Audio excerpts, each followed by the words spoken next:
Cullen live in 1 minute.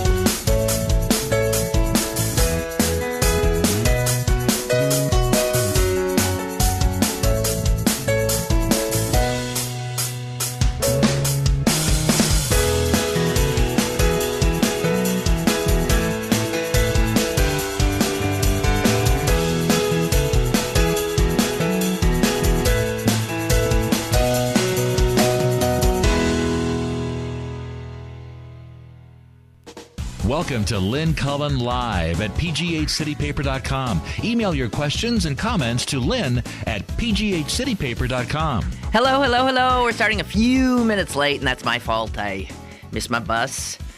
Sorry about that. It's Tuesday, March the 5th. It is a glorious day here in Pittsburgh with rumors of a big snowstorm heading our way. It's hard to believe. Anyway, it being Tuesday, that means my sister Susan's joining us from St. Louis. Hi, Suze. Yeah, well, believe it, because we had that glorious day yesterday, and it's snowing. It is.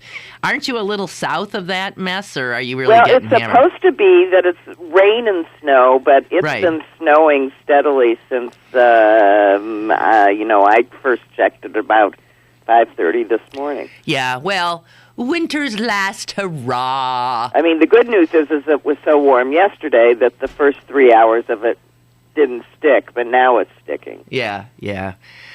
Well, how you? I'm fine. How are you? Fine, too.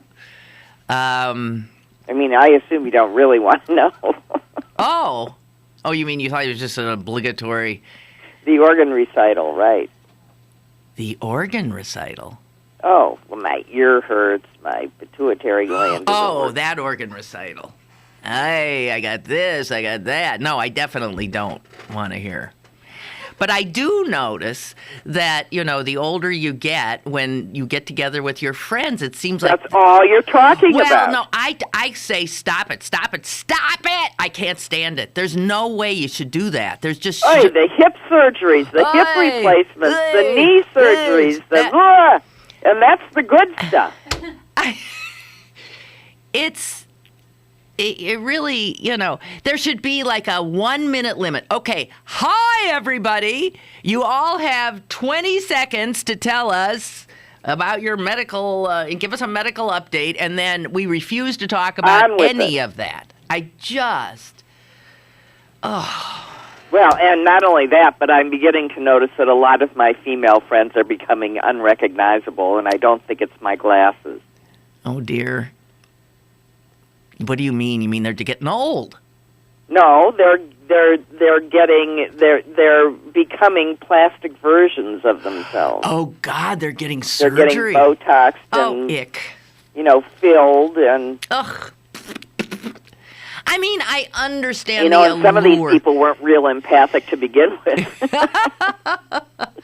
I mean, I understand, who doesn't? I look in the mirror and think, what the hell? I move stuff back where it used to be, but then I take my hand away and go on with life. Yeah, because it's silly. It's just silly. Embrace it. Just embrace it. God, it's such a waste of energy. I mean, I don't, I don't mind my face as much as I minded when my ass swung around to my belly. The body, everything going south. No, it didn't go south. This made a total, revolution.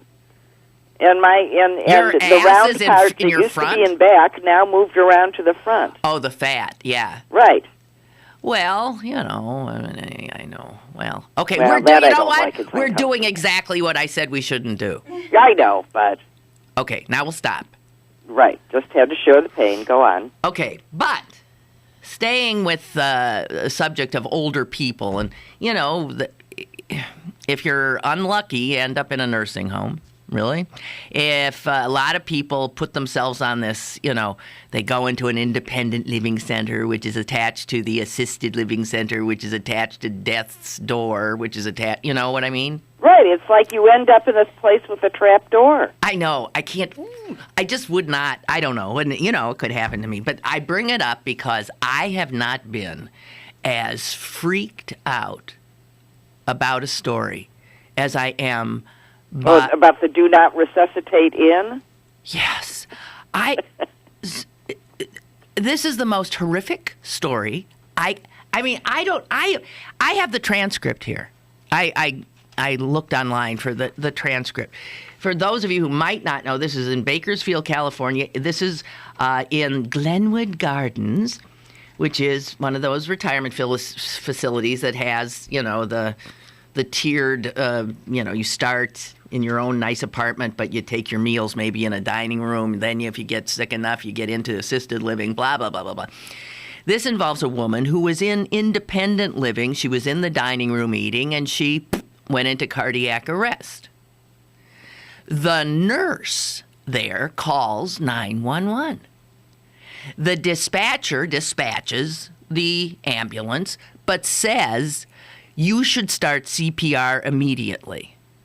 And the nurse says, no. Can I read you some of this back and forth? Yeah, it's absolutely horrifying. It's beyond belief. Okay, here. Dispatcher, we need to get CPR started.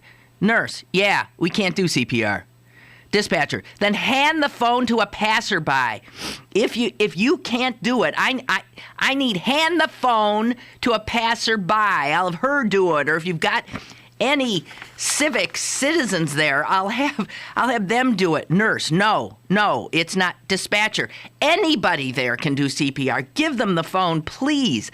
I understand if your facility's not willing to do that. Give the phone to that passerby, to that stranger, this woman's not breathing enough. She's going to die. Do you understand? Nurse, I understand. I am a nurse. But I cannot have our other senior citizens who don't know CPR do it. Dispatcher, I will instruct them. Nurse, we're in a dining room. Dispatcher, I will instruct them. Is there anybody there who will? Nurse, I can't do that. Dispatcher, okay, I don't understand why you're not willing to help this patient. Nurse, I am, but I'm just saying. Dispatcher, okay, listen, I'll walk you through it. We will take the liability for this, Colleen. I'm happy to help you. This is EMS protocol. Anyway, I'll skip a little bit now. Dispatcher, Colleen, is there anybody who works there who's willing to do it? Nurse, we can't. That's what I'm trying to say. Are you just going to let this lady die? Well, that's why we're calling 911, says the nurse. Dispatcher, we can't wait. She can't wait. She has stopped breathing. She can't wait for them to get there. Nurse, she's taken 3 breaths. It is not enough, dispatcher says. We need to get CPR started. Nurse, you can talk to my boss. Dispatcher, to another dispatcher. They're refusing CPR. They're going to let her die. Nurse, when will the fire department be here? When will the ambulance be here? Dispatcher, they are coming. They've been on the way all this time, but we can't wait. This lady's going to die. Nurse, yeah.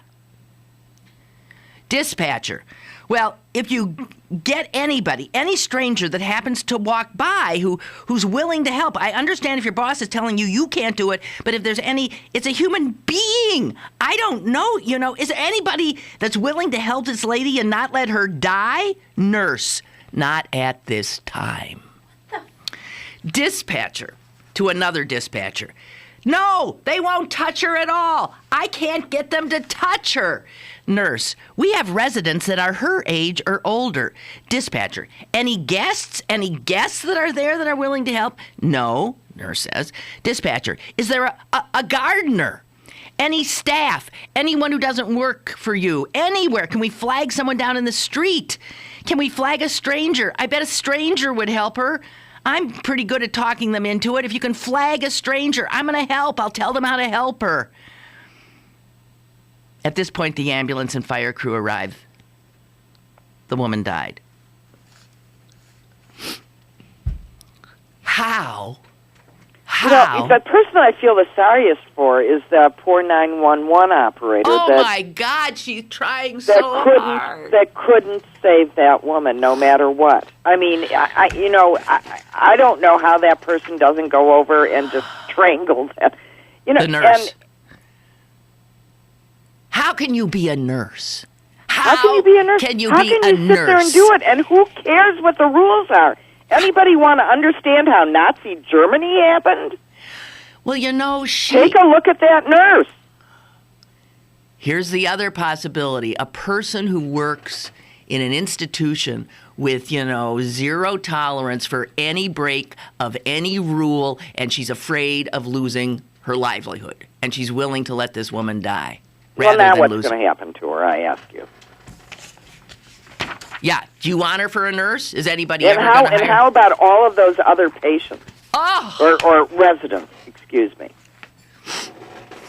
And apparently, according to reports I've heard, the nursing home says everybody is aware of our policy. That's right. Before they come here, here's the policy. But I don't know. Listen, Susan, here's the policy. This is what's so amazing. If you live in the assisted living or the death's door facility, I forget what they call that, assisted living or I guess the nursing home, then if this woman had lived in one of those two places, they would have done CPR.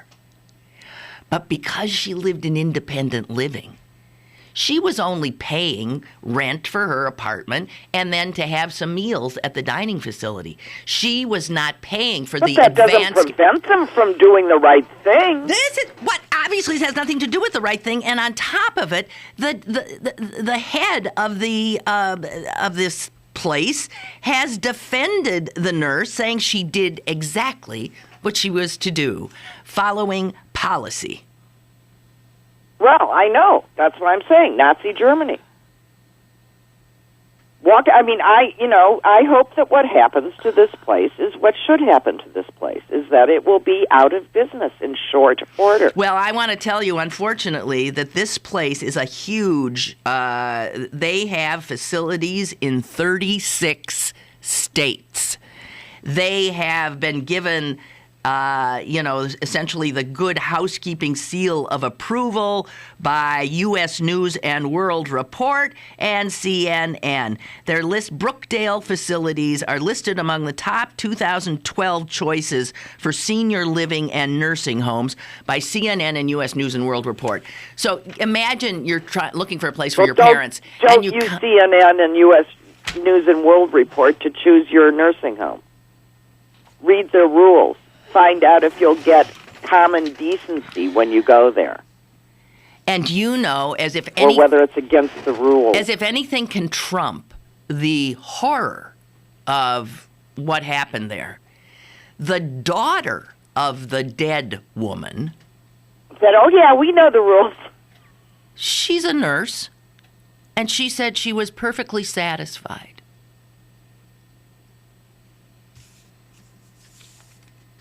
What a loving daughter. Yeah, I didn't say loving daughter. We also spoke to Bayless's daughter. She said she is a nurse and she remains satisfied with the care her mother received. Maybe she is satisfied. Maybe she didn't want her wanted her dad. Live. Yeah, maybe she wanted her dad. Hi, caller. How you doing? You know what the problem is there? The rumor was wrong, but you know what happened? It's this damn thing when people do CPR, they break ribs, the person comes alive, and then they get sued by the people. I mean, it's all about legal, ramifications. No, but you're protected legally. I've seen it happen. I've worked in the medical field. Wait. You're damn wrong, but what are you going to do? Have a good day. Susan, he couldn't hear you. Well, but that's not true. Okay. So there are things called Good Samaritan laws, which in effect protect you if you are doing the right thing. But for your action, that person is going to die. And if they turn around and try and sue you, the law will protect you. Can you imagine how traumatized the other residents, as you said, would have been watching this? Can you imagine? If they aren't all packing their bags and getting the hell out of there immediately. I mean, they should be. And you got to figure that. Let me just say that it used to be that what that caller said was true, but that's in response to that there arose Good Samaritan laws. By the way, there's new studies that show that if you think, CPR is too complicated, I don't know how much to do this, and I don't know how much to do. If you do anything, it helps. No, and they say now that actually the best thing to do, forget the breathing stuff. Yeah, just do chest compression. Just do chest compression as fast as you can and keep going. Don't stop. That is the best way. There's a song you're supposed to do it to. That gives you exactly the right rhythm. How about staying alive? Staying alive? No. Ooh, ooh, ooh, ooh, staying alive. No. There really is. I wish I knew what the name of it is. Oh, you just got it. Jess just got it. Man, are you out of it? That was so obvious. Jeez. But I'm telling you, so if they've got facilities in 36 states, you've got to figure, I don't know. I hope they see such a plummet of their population. The ones they haven't killed off. Well, especially since basically what they said is not that they weren't going to do it because of any legal implications. No. They weren't going to do it because you weren't paying for it. She wasn't paying enough. So here, if you weren't paying for that service, they don't give it to you. That's correct. It says it has nothing to do with anything else, and I think, in fact, that they can't limit their liability this way. If there's a nurse standing there, there's a reasonable assumption that she's going to act. In that kind of emergency, someone would act. Okay, so it says right. And you wouldn't prohibit anyone else from acting, which in effect this woman did. That's right. She didn't try to get anybody else. She not else. only didn't act, but she refused to allow anybody else the opportunity to act. And I'm really I got to tell you, I'm sort of amazed that not one of those senior citizens stood up and did anything. Yeah, that's true too. I'm telling you, if our mother had been there, she would have. She would have. Well, maybe, but she's so healthy. She's not in one of those facilities, and no, it could be that she might have. She might be in a facility like this if it weren't that she just would never do that. But there are plenty of able-bodied women living, and men living in these apartments. Beyond belief. Beyond belief. I just can't. It always reminds me of the story of my father-in-law, who was in a facility because he had a disease that gave him a dementia. But he was a cardiologist. Yeah. And he was in the last stage ward room, and somebody why can't she hear me? Susan, can you hear me? Resuscitated them. Suze, why can't you hear me? Can you hear me? Yes. Oh, yeah, but I was trying to interrupt, and you couldn't hear me. Right. We got a call. I just want to... Okay. Okay. Hello? Okay, good. Hello? Hello, Lynn. Yes. Yeah, this thing about the CPR is an unbelievable tragedy. But I got a call from my nephew last week. He was on a job site, and he was kind of in charge of the job site, and they had a horrific accident where a man died.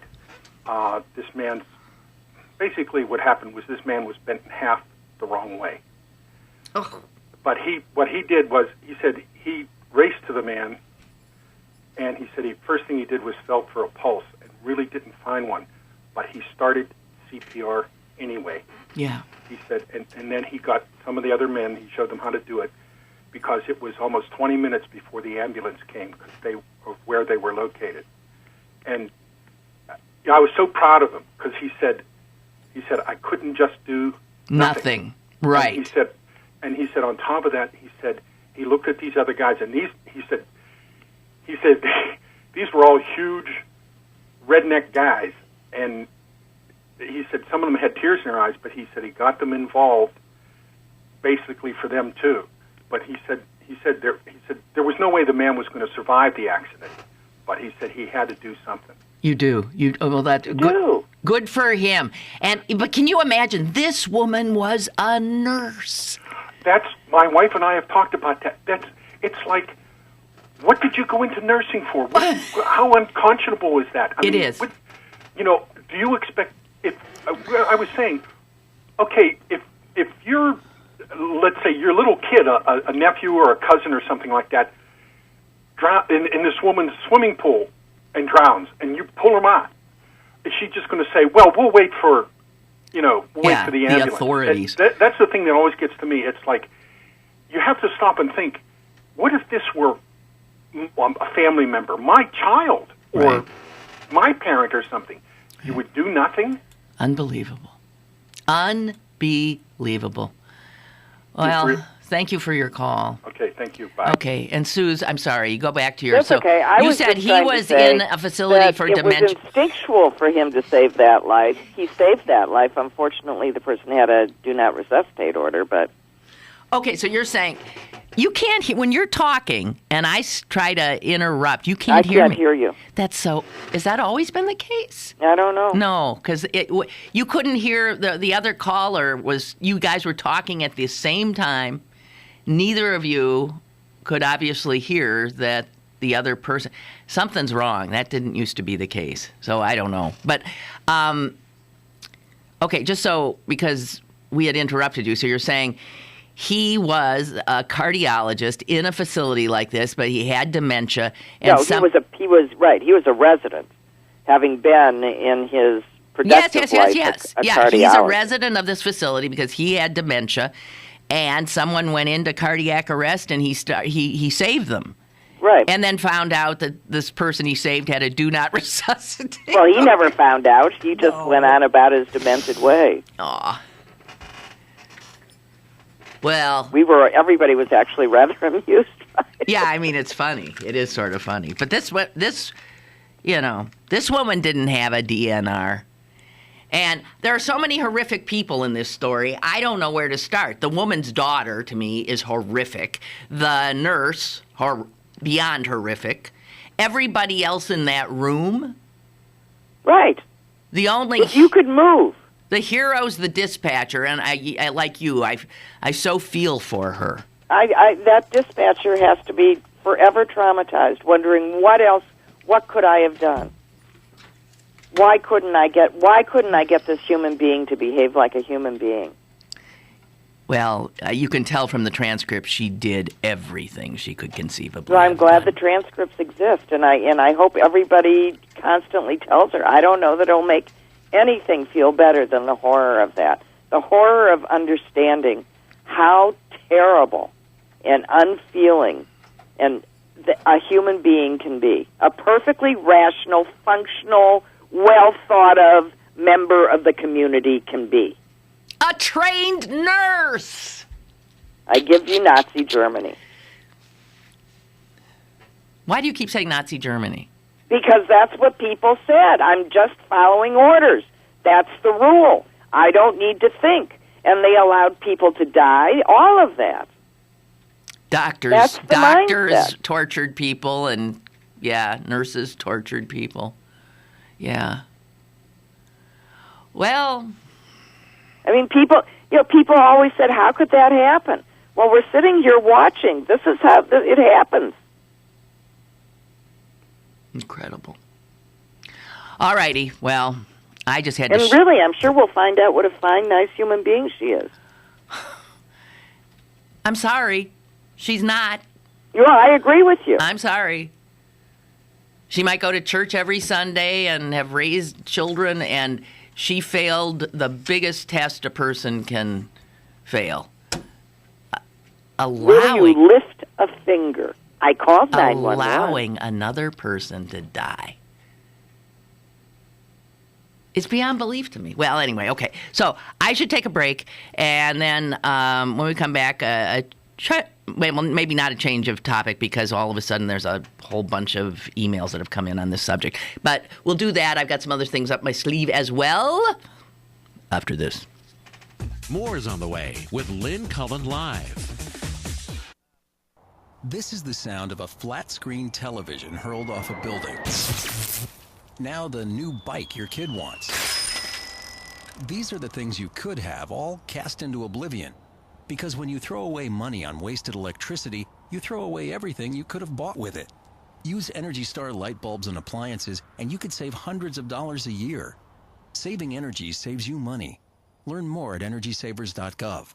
Brought to you by the U.S. Department of Energy and the Ad Council. Go to BergBargains.com for great deals on museums, shows, and meals from your favorite local restaurants. This week only, get discounts up to 60% on shows at the Opera, Symphony, and City Theater. BergBargains.com, Pittsburgh's best bargains. BergBargains.com. You're listening to Lynn Cullen Live at pghcitypaper.com. Once again, here's Lynn Cullen. Okie dokie dokie doke. Let me see what some of you guys are saying about this. Barbara wants to know how old the woman was. She was 87. No, The woman who died was 87. But she was obviously in okay health. She was living independently. Maybe your daughter knew what her mother's choice would have been. But you still can't tolerate... That's silly. No. Have you and Susan spent much time at one of these facilities? At a certain point, some people are ready to go. No, I understand that. Maybe that's true. But, I mean, that woman might have said, well, no, if I'm going to be just fine and you just need to resuscitate me. I mean, it could be she was going to die. It could be that was her time. But she didn't have a do not resuscitate order. To stand there and let her go is unconscionable. See, and that's the other thing. I mean, usually these places, before you move in, require that you have all these kind of documents in place. So if she did not have a do not resuscitate order, that was a conscious decision. That's correct. So that's the answer to that email. Well, Barbara goes on to say, I believe I will at some point be ready to go. Sometimes life's just over. And the $5,000 plus per month is another reason the person's ready to go. I am experiencing this with a 94-year-old. Yeah, it is true. Many of us, living too long. Our lives are longer, but the quality of them often in the last years is horrific. But it still is the person's call, I mean, I would think. Now, I was talking to a 91-year-old this weekend, wonderful human being, and he was saying he'd been very ill. He said, I wanted to die. He was saying, I wanted to die. And he was saying his wife would not let him. And here I was talking to him, and we were laughing and talking and having the most wonderful time. I said, well, I'm very glad she didn't let you die because look how much fun we're having. I don't know. I'm just saying if that woman, all that woman had to do is put a do not resuscitate order, in her papers. If it didn't exist to me, that's evidence that she chose to live. Yeah. Beth writes, our anger should not be with the nurse. It should be with the for-profit ownership of this nursing home. Well, Beth, I think it should be with the nurse and with the for-profit nursing. I'll do both of them. I got enough anger for both. If it was their policy and procedures that caused this woman's death, they should be found criminally liable.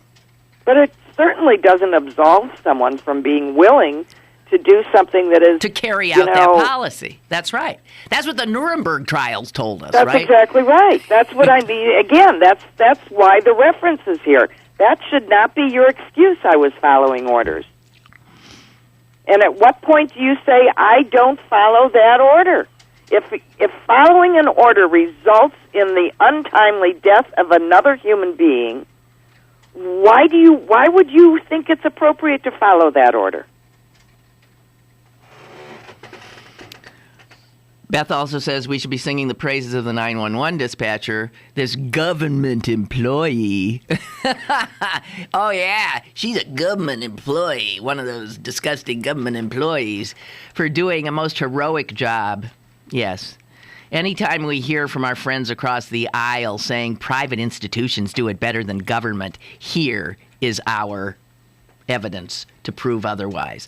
That's right. The government was desperately trying to save this woman, the government employee. The private employee was standing by and letting her die. God.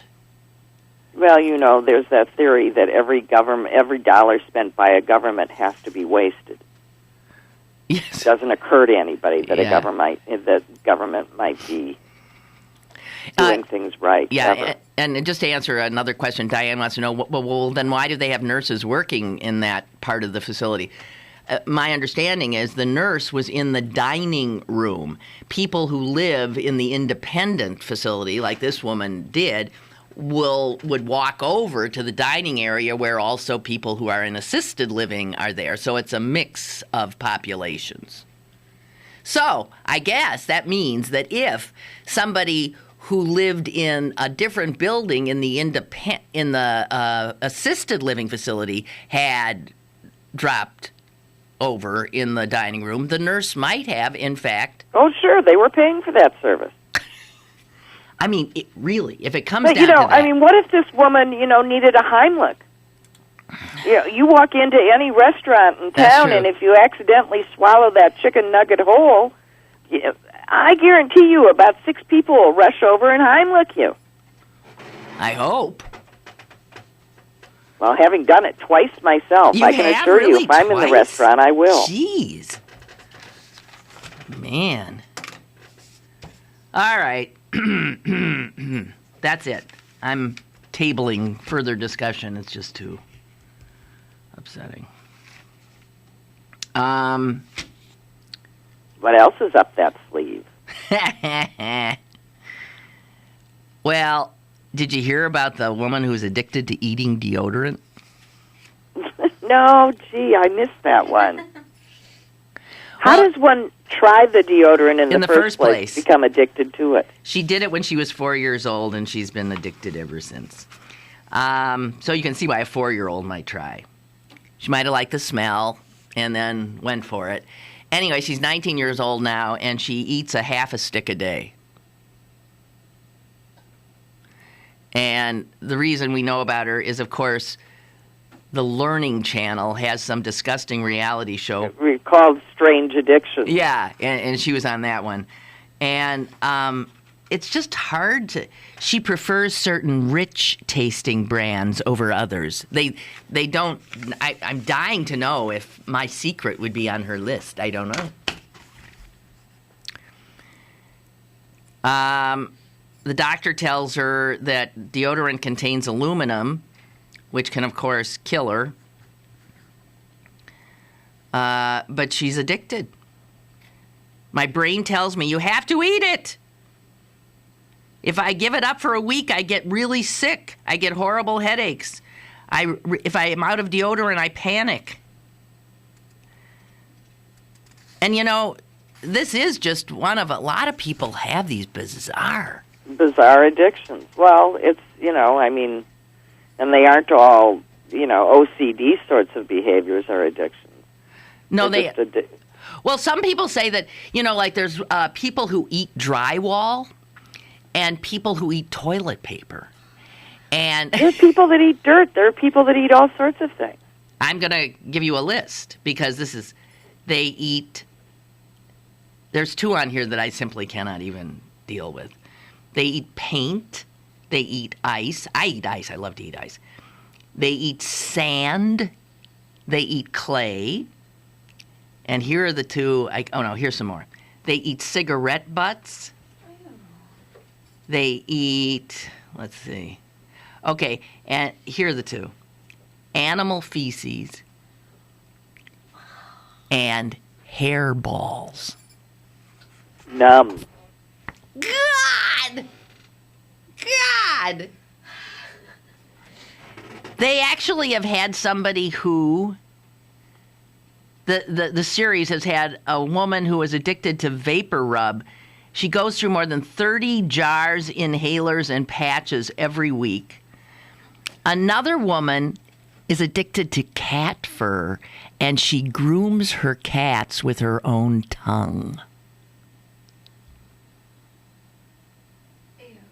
But that's not the best, I don't think. In 2011, the series featured Adele Edwards, who ate the inside of a sofa. You do? Oh, just as I remember her. Well, she ate the foam,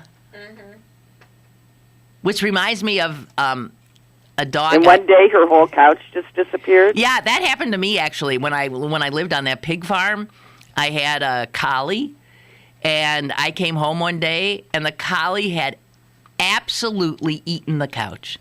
It was a Salvation Army couch. It was a big, big, long green couch, but it had those foam pillows.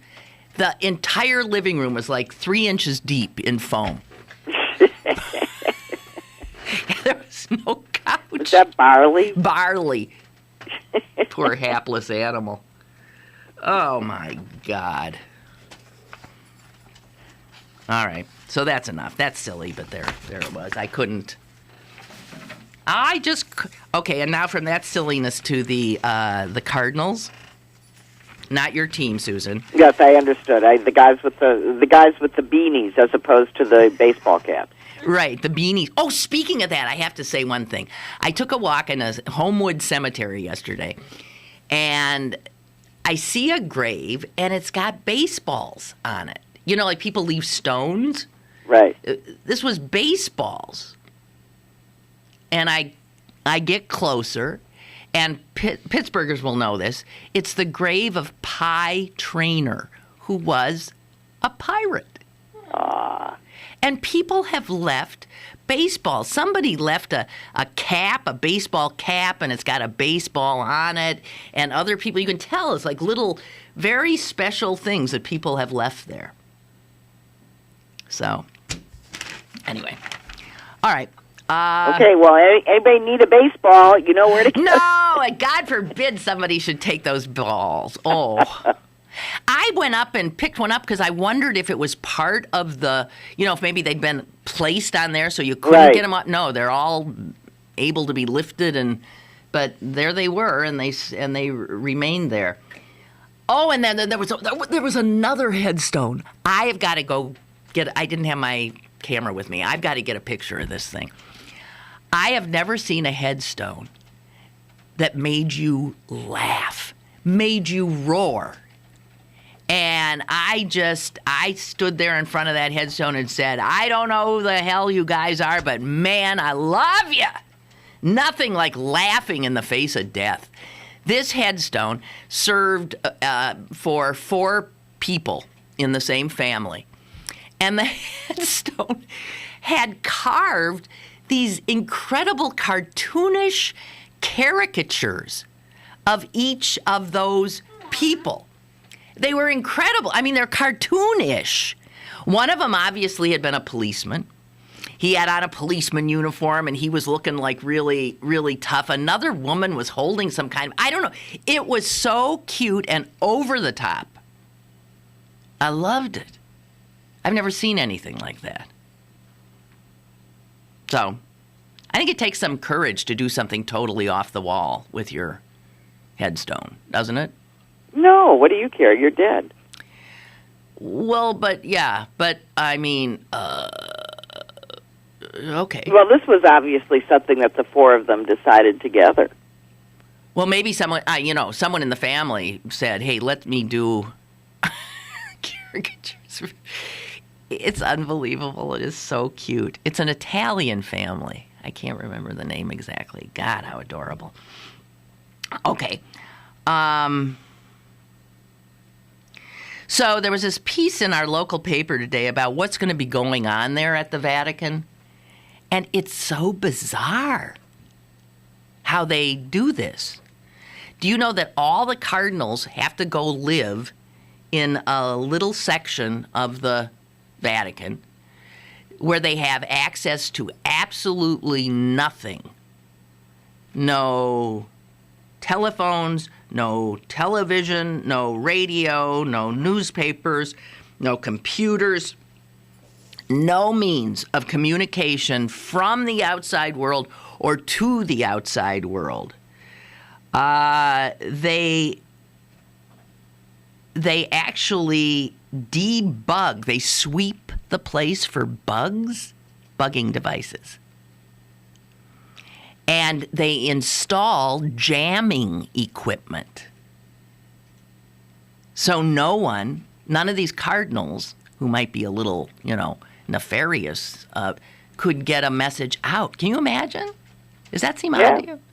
Oh, I remember hearing last week that they started with, no tweeting. Well, they can't. I mean, they will be literally imprisoned until when they go into the Sistine Chapel to actually do the votes, nothing happens in them. There's no I think Cardinal this and that. There's none of that. None of that. They simply do their ballots. They write down their choice. And then, good Lord, individually, they walk up to the front. They kneel. They pray. This is one at a time. Then they stand up and say, I call as my witness Christ the Lord, who will be my judge, that my vote is given to the one who before God I think should be elected. They then place the ballot in a large urn, which is then shaken. And each one, can you imagine how long this takes? They do as many as 4 ballots. Then some of them are chosen to count the ballots. And these are called scrutineers. But get this, 2 of the scrutineers write and tally the names. The third announces the names aloud. And then, here's the weird thing. He uses a needle and thread to string the ballots together. He then ties the ends of the thread together and places them in another urn. How weird is that, Susan? Well, and then they burn them. Yeah, but what's with the thread? They burn them to, with the chemicals. I know. That make it black white or black if they don't agree, and white when they elect somebody. Okay, so why would they do the needle and thread thing? Obviously, so that's something that's been done for 100 million years, and so that's the way they do it. But, wow. I just think, and by the way, they could vote for any male human being willing to be baptized and ordained. So in other words, you don't have to be a cardinal. You don't have to be a priest. Did you know that? No. And it says that no non-cardinal has been elected since 1378. Well, this might be a good time to start.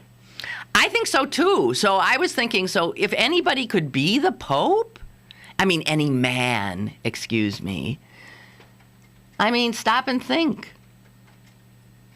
You could get somebody in there who could really clean house. How about the Dalai Lama? No, because he wouldn't be baptized. How about, who's looking for a job? How about, let's give him Mitt Romney. Well, I don't think he would want to be baptized either. Okay, how about Bill Clinton? He wouldn't want to be Billy would do anything. And he'd like the costume. I don't think he would. Do you think he would? Well, no, okay, but he'd like the infallibility part. He'd like the infallibility part, but the celibacy part he wouldn't like, but then so many of them pay no attention to it. Well, he could ignore that like they do. Yeah. A lot of them. Can you imagine there are men in that church that follow the rules? Can you imagine? And how they must feel when all these other... Yeah, I think they must feel totally betrayed. Totally betrayed. But, when you get, the Scottish cardinal, who's the voice of authority, and then, oh, yeah, right, I forgot. Yeah, I did all that stuff. And also he was... And he didn't hide it. He did it. What? And he was known as one of the more sort of rabidly homophobic. And he was constantly, obviously, making advances on other. At least he was doing it to, men as opposed to boys, as far as we know. His accusers are all men. Mm-hmm. Were men. Chris writes, the best headstone I've ever heard of is Rodney Dangerfield's. He's buried in a cemetery where a lot of celebrities are. His headstone says, "There goes the neighborhood." And another cute one is Mel Blanc's, the voice of... That's all, folks? Is that what his just says, "That's all, folks." Yeah. It's a little stuttering, "That's all, folks." And then there's always, "On the whole, I'd rather be in Philadelphia." Yeah. That's W.C. Fields. Right. Where is he, though? Oh, I see. I mean, he's dead. He'd rather... Right. There was this one headstone, man, where somebody had inscribed an entire sort of defiance of death. And it ended with, they lower you into the ground, the dark, the this, the that, and the person keeps coming back to the thing, "I am not resigned to this. I am not resigned." Yike. It was something. And then too bad. Yeah, right. And have you ever heard of Pearl Mesta? Sure. Our father used to call me Pearl Mesta. Oh, because you were such a good hostess. Yeah. Well, so Sue's I saw Pearl Mesta's grave, and Pearl is in one of those, big, huge, like mausoleum things. And it said Mesta, and I thought, ooh, I wonder if that's Pearl, because I know she married a Pittsburgh industrialist, and that's where she got all the money to do what she liked to do. And so I peeked in, and I could see him, and I couldn't see her. I thought, well, where's Pearl? And then I saw it. Pearl is there. She's under him, and it's harder to see her name, but Pearl is there. And he died so much. He was much older than her, and he died very early. And so I guess she did all that hostessing and gallivanting with all that money she got from him. Pearl Mesta. And she's under him. You can't, women weren't on top in those days. For all eternity, man on top, woman on the bottom. All right, I have to take another break. Have you ever gone to Graceland in Chicago? Graceland in Chicago? Yes, Graceland is a cemetery. Oh, right. In Chicago. No, I don't think so. Well, the next time that you're in Chicago in clement weather, in nice weather, yeah. Right. You should... it's absolutely one of the most fascinating things. You can take a tour or you can just walk through.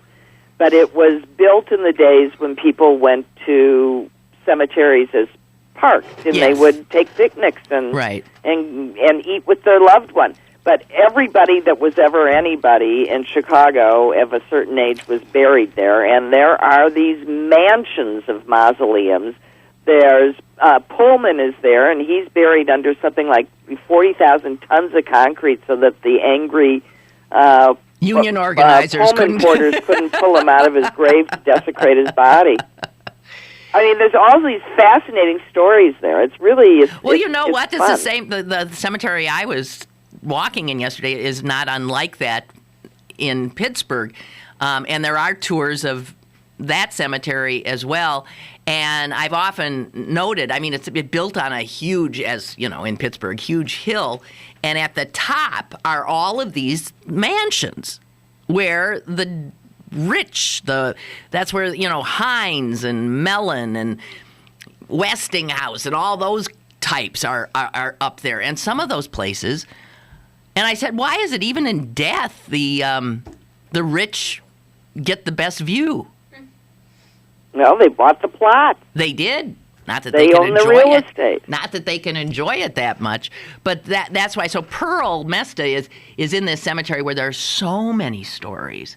I've never taken that tour, but I know I should. Well, and especially to people that haven't ever thought of doing it, it is fascinating. Oh, yeah. I mean, I could be lost in that cemetery forever. I just, even if you're not even looking at there's just so many stories there. You can see the stories often, just by reading the headstones. I just love it. So anyway, that's what I was doing. And so next time you're here, we'll take a little walk in there. It's a great walk because it's a beautiful park. And then there are all these dead rich people. Rich dead people. Dead rich people. Hey, speaking of dead people, the guy who designed the Edsel is dead.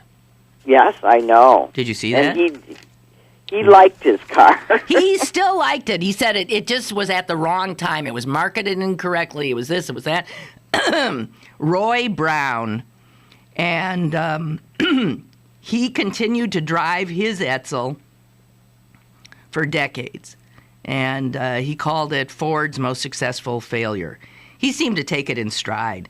The fact is, you design a car, some of them make it, some of them don't. Although when they were describing the Edsel and they were describing the vertical dash, the vertical stripes on the not on the dash, on the front of it, on the grill on the front of the car, and saying that and at the time people were saying that the car looked like it was sucking on a lemon. And that's right, and it does, and it does. But it had all these ridiculous bells and whistles that one would have at a car rolled out in the 50s. And, now a good Edsel is worth well over $100,000. Did I take a second break? No, you didn't. I did not. You better. I think I better. We'll do that now. Stick around for more with Lynn Cullen Live after this. Here at the GED Pep Talk Center, we've got a pep talk that can motivate you.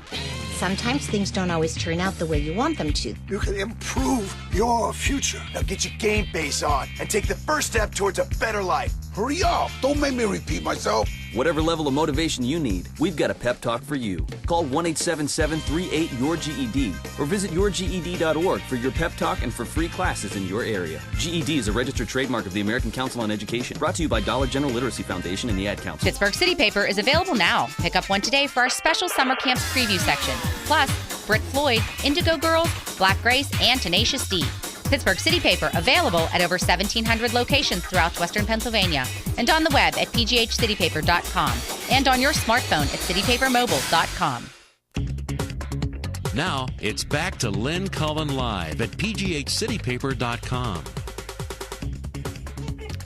Gee, Jess was just telling me that Jack Black did yoga at your place, at your... Bikram yoga. Yeah. Bikram yoga is what? The hot yoga. The hot one. Ugh. Ugh. I'd rather die. I asked why he was here, and apparently his band is playing. Where's his band playing? Stage AE. Tonight? Mm-hmm. Okay.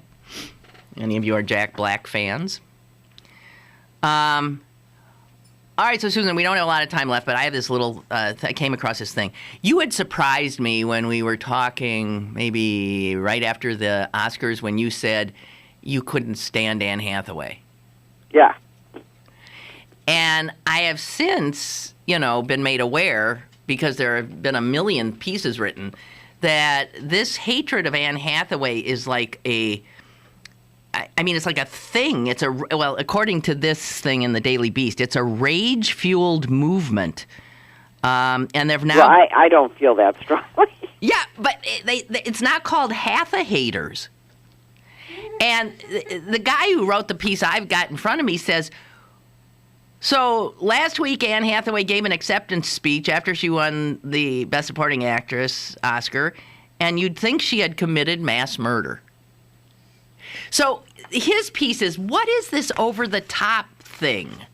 And I remember when I asked you why you hated her, you couldn't quite articulate it. So and it turns out all these pieces, no one can quite articulate it. So there's one piece that says that she just appears too happy. That's somebody writing in the New Yorker. Somebody else in the Atlantic writes, she's just got this theater kid thing where she adopts the mood of every situation she's in, but wildly overcompensates every time. And I'm thinking, what the hell? They say the hatred that is coming her way is like hatred that's typically reserved for, like, celebrities like Chris Brown or Mel Gibson, who've done something, something terrible. No, I don't feel. I mean, I just think that I think a couple of things. I think one, she's way too skinny, and two, that's not it. She's the star of the moment, so she just automatically gets a lot of roles that there's frequently other better actresses, and they just don't get seen. So I just look at it from that point of view. I mean, wait a minute. Did you see Les Miserables? I've seen bits and pieces. No, I haven't seen it. I got to tell you, what she won for that, she was amazing. She's an excellent actress. No? She's okay. And so many of them are skinny. That's no reason to hate. There's something else going on, and you don't even know what it is. So nobody can figure it out. Somebody else writing says, I think her crime is she's not Jennifer Lawrence. Because I'm not crazy about Jennifer Lawrence either, except that I think she's funny. She's very funny. Well, that's right, because she seems accessible and like one of us. And that's what somebody finally said, that Hathaway strives so much for perfection, always trying to do the right thing, always trying to please, that she ends up, just putting people off, and that perfection is now antiquated. Here's what this guy says. Look at our celebrated stars now. Lena Dunham, Honey Boo Boo. That people now, we prefer to see celebrities who are relatable and fallible. And there's something about Hathaway that just seems up there some way. I don't know, but I think they say that in this age of Twitter, you would only get this craziness, this hatred of her, refusing to go away in an age of Twitter. But I don't pay any attention. Okay, but they also said this. If Sally Field had done her "You love me, you really love me" speech in the age of Twitter, she might have derailed her entire acting career. Well, she derailed it for a long time without it. I don't know. That's still, look, that guy's still bringing it up. That hangs around her neck like an albatross. Still does. Well, I don't agree. It's like Ann Romney blaming the media for everything. No. People actually just react to people viscerally, whether you can... But that's what's so interesting, because why Anne Hathaway? I think she's attractive. I think she seems fine. Why I can remember liking her very much, and then then it's like, I don't like Tom Hanks either. I just get overexposed, and I feel like people take on the aura of their roles, and it's just sort of irritates me. Okay, but I might argue that says more about you than about them. Of course it does. That's what I'm saying. It's, why someone or another likes something or doesn't like something is a totally personal and frequently irrational thing. That's true. Okay, well, I just want to say I don't hate Anne Hathaway, and I don't really hate her either. I feel sorry for her that all this is happening. Can you imagine how confused she must be? I didn't like her pink dress. Right. And she did change into a far prettier dress for the parties after, which I happened to see in a magazine, and I thought to myself at the time, why didn't you wear that? That looked much better on you. Oh, God. God. Here, thank God we're not celebrities, because the way we pick people apart that we don't even know. Oh, my God. Really? You saw Michelle dancing with Jimmy Fallon, didn't you? Yeah, I thought she was cute as can be. And, and look at how they're ripping into Michelle for even daring to be on that show. Well, other first ladies have been on the Oscars. Of course, but they're acting like they haven't. Like only Michelle, only those Hollywood ass-kissing Obamas would do such a thing. And I'm thinking Nancy Reagan, I'm sure, was out there a lot. I think she was on Mr. T's lap. When was that? Was that an Oscars? She was. Nancy Reagan sat on Mr. T's lap. No, I mean, this has been going on for a long time. This is true. Okay. Anyway. All right. Well, Susan, there, we've done it. I save my less, heavy-duty things sometimes for you. Well, I know you do. Because I'm a lightweight. No, that's not it. It's just like, do you want to talk about the sequester? I don't. I haven't talked about it yet. Do you want to talk about it? I mean, what's there to talk about? Let's have fun. Okay. So that's what I did. I thought we had fun except for the other thing, but that's, which took 40 minutes, but okay. Yeah, but it's just so beyond belief. It's terrible. I'm sorry. Okay. Okay, hey, bye. Suze, thanks so much. Bye. Bye. And thank you all for being there. And Chris Potter tomorrow. Well, we'll get into maybe some of this. Hey, have you announced for mayor yet? I think I'm throwing my hat in the ring. We now have about 7,000 people running.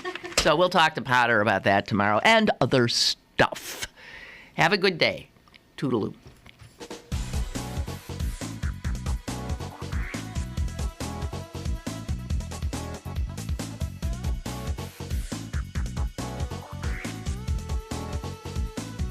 Lynn Cullen Live, Monday through Friday from 10 a.m. to 11 a.m. and archived at pghcitypaper.com. The opinions expressed on Lynn Cullen Live are those of the host and do not necessarily reflect the viewpoints of Pittsburgh City Paper, Steel City Media, and its advertisers.